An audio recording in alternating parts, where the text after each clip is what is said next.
beyond that, I wanted to talk about this miasma in our society where so many people are in fear. Um, it's a financial insecurity, a very real, present, tangible type of fear. Um, it's a perverted form of reverence for these top controllers, these top elitists that are really haters of humanity. And the only ones that get rewarded under their reign of terror is those that conform, the best sycophants, brown noses, and bootlickers. But those are the ones that end up surviving, at least for the time being. When the chips are down, those people end up getting uh, pushed out of the way as well. These people have no allegiance to anyone but their God, and their God is money. And this is a competing God. It's a competing God for all of our affections and our attention. And you see how marinated, how inculcated, indoctrinated, how steeped all of us are in this thing. How it's very difficult for any of us to imagine a world without money. But it's ridiculous. It's really absolutely ridiculous. And we're going to have to get off it. We're going to have to figure out how that's going to work. Use your imagination. I'll use my imagination. And the point is that what we need worldwide is prosperity for all. And I know a lot of people out there think that's a ridiculous notion, but I don't. Yes, I'm an idealist, and I see no reason why I should compromise my idea of an ideal society for any man. Why would you? I would never ask you to do that because I don't want anybody to ask me. That's like saying, I want a part of your soul, give it to me, you know? Certain things just aren't for sale. And my imagination, my ideals are not, and neither should yours. So anyhow, the point is that there's plenty for everybody, and yet there's so many people that do without. And my point is that this is intentional. This is conjured up. It's by sorcerers, basically, for the most part. They've got these little cute little artistic pieces of paper with Illuminati symbolism on it, you know, and it's copyrighted. I mean, how bizarre is that? Copyrighted. I mean, just that idea that they have a monopoly. It's yes, we do have the most important substance because it works ubiquitously around the world. This product, this magic product of sorcery that they've conjured up. You can buy anything with it. Services, commodities of every imaginable type available on Earth. Anything you want with these magic pieces of paper that they have the copyright to. I'm going to try not to get too much into this, the national debt, and you know how this is completely planned, and they knew what they were doing, dumping all this money on us. Because although inflation really at this point in time is not running high, it can't run high. They know that. They know what they did is they went in, they ripped us off lock, stock, and barrel, went Wild West on us after the Glass-Steagall Act that Bill Clinton allowed to expire. This act had been in place for some 100 years, I believe, and it was working fine to keep the corrupt banksters, you know, not all of them, but certain of these people would take advantage and cheat and do whatever they could to profit, to get ahead. So it really set these people free on the public, allowed them to just dump unlimited currency on us. These appraisers that went out and valued your houses, they were working for the banks. The banks guaranteed these loans to the government. You saw what's his name, that the secretary treasurer, what's his name, Henry Paulson, right? What he used basically. Threat, as terrorist threats that, hey, the country's going to fall apart if you don't, authenticate, validate this debt that we way overextended ourselves. It has nothing to do with capitalism. I mean, capitalism by nature is competitive. And, you can lose your butt if you overextend yourself. You don't want to be foolish. You want to be prudent, cautious, conservative. So, you see, they did this on purpose. That's the point. They are, so all the poverty in the world, not just in America, but all over the world, is by intention, okay? There's no way you can validate it, justify it any way. If there is plenty for everybody, there's no reason in the world why everybody can't share in prosperity. Nobody has to be left out of the loop. I've studied it long and hard. I know that for a matter of fact. So I will not debate anybody on that. Do the research yourself like I have and find out. There's a glut of everything, especially essential human needs. Nobody on earth has to go hungry or homeless or without drinkable water, okay? And you know what? And people are figuring this out. I'm not the only guy out there that knows these things. And people in mass are going to figure this out. And we're going to revolt, and that's good, because the exact amount of tyranny we live under is the amount we accept. So if we accept it, if we just quietly tolerate it, our silence speaks volumes, and we're complicit. Okay, we're collaborating in this scheme just through being silent and going along with it. So you are between a rock and a hard spot, whether you like it or not. We all are. And you got to speak out, even if you don't give a crap about your life. What about your kids? What about their kids? What about other people that you love more than yourself, maybe? I mean, the point is we have to care.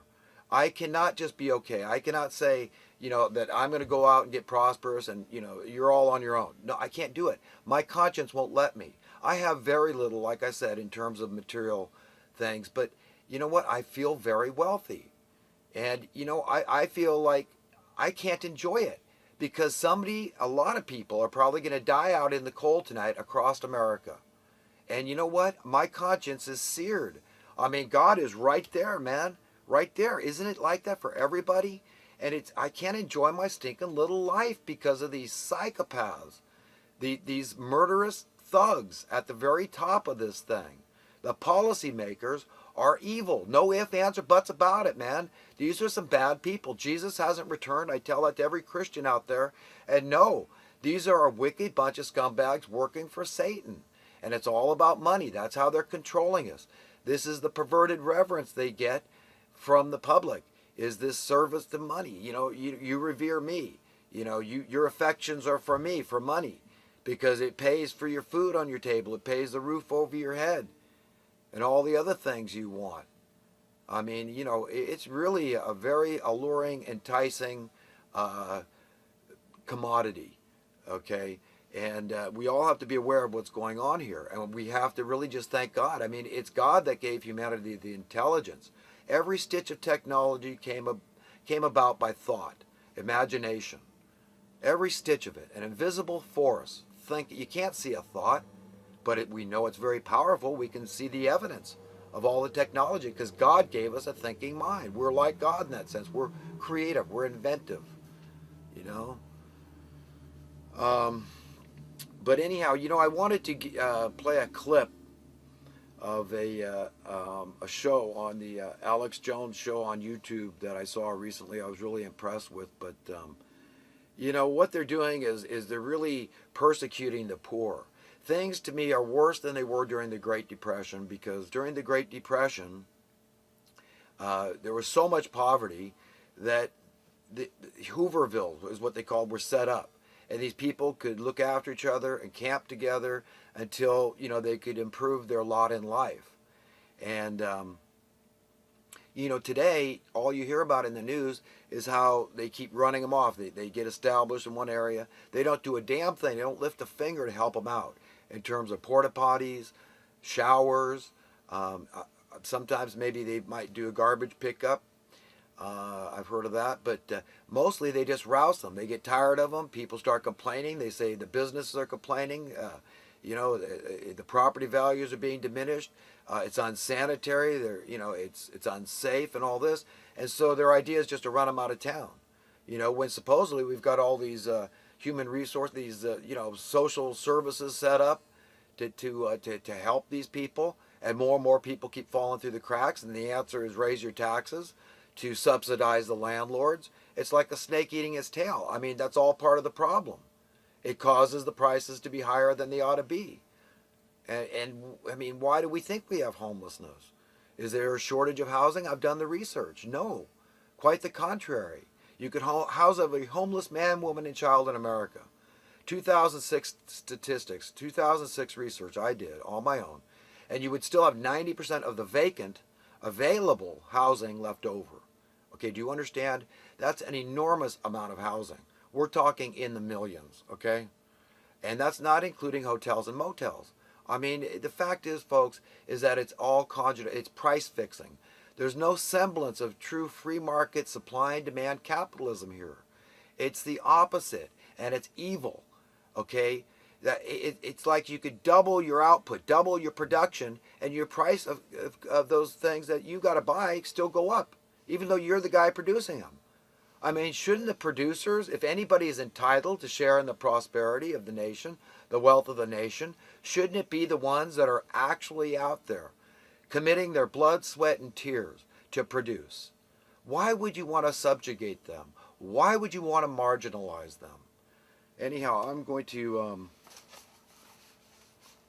go to a couple of clips. I wanted to point out another thing is that what's really needed is a critical mass. Right at this point in time, we have a critical mass of what I call establishmentarians. It's a real word. And these are people that are part of the establishment. These are the people that want to, keep the boat from don't rock it too much. You know what I mean? They want to, ride the wave because it's working for them. All the debt, something the mainstream media never points out, is how all this increasing national debt, ever increasing national debt out there, is profiting a lot of people. It's profiting Wall Street, as we all have seen. And I understand about 65% of people, I could be wrong, but this is the statistics I remember, that are invested in one way or another in the stock market. That's a critical mass. Okay, not all those people are wicked. I'm just saying that, they know they have an interest in not rocking the boat. All right?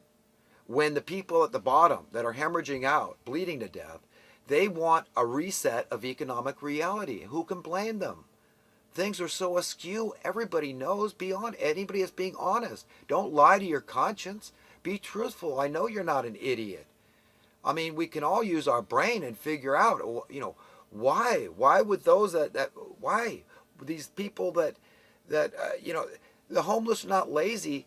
They're not unemployed because they're lazy. There's not enough work. That's the signal. I mean, if these were criminals, these really abjectly poor people, they'd be in jail, costing the taxpayers over $50,000 a year. These are not bad people. To me, they're the cream of the crop. You've got to care about those people just like yourselves. If you don't, you'll never find happiness. You want dignity and respect, you're not going to find it. Jesus said, those things you fail to do for others, you have failed to do for me. And the least I can do is speak out. I can't help them financially. I don't have any power in this world. I'm not connected to the God of this world. I don't have that kind of power. But I'm trying to convince people to pull back from that power, that understand what's going on. You're confused. You're deluded. You've been deceived by the God of this world. It's Babylon, the Babylon factor. So come out of Babylon and let's marginalize the right God here, okay? And let's glorify the right God, all right? And the true God represents every single good quality, characteristic, and attribute you can think of. Okay, the true God is better than any God you can ever imagine. And that's the God we're called on to emulate or imitate. I mean, who said we're all actors on a stage, aren't we? You get to be the person you want to be. It's like a dream that you have choice about, what direction you take your thought, your mind, and everything. I mean, in literal, tangible terms as well. But, enough said about that. And let me go to a couple of clips I have here. Okay, there's 3 definitions for critical mass here. And the one I'm interested in is this one right here. An amount or, number 3, an amount or level needed for a specific result or new action to occur. And right now, the establishment has a critical mass and they know it. And it's very important that they don't lose that. So, their genocide on the poor can only go so far before it fizzles out through attrition. If you're not familiar with that word, it just means you lose all the people that were benefiting you. This human sacrifice thing. There's only so many people that are, the weak, that are going to allow themselves to die out in the cold, and they know that, that there's a breaking point. So one way or another, this thing's going to change. But you see, the obstacle is that they still have a critical mass at this point. And now I'm going to go to a clip I saw recently I was very impressed with, and it's a couple of reporters from InfoWars, David Knight and Anthony Gucciardi. And I'd like to present that at this point.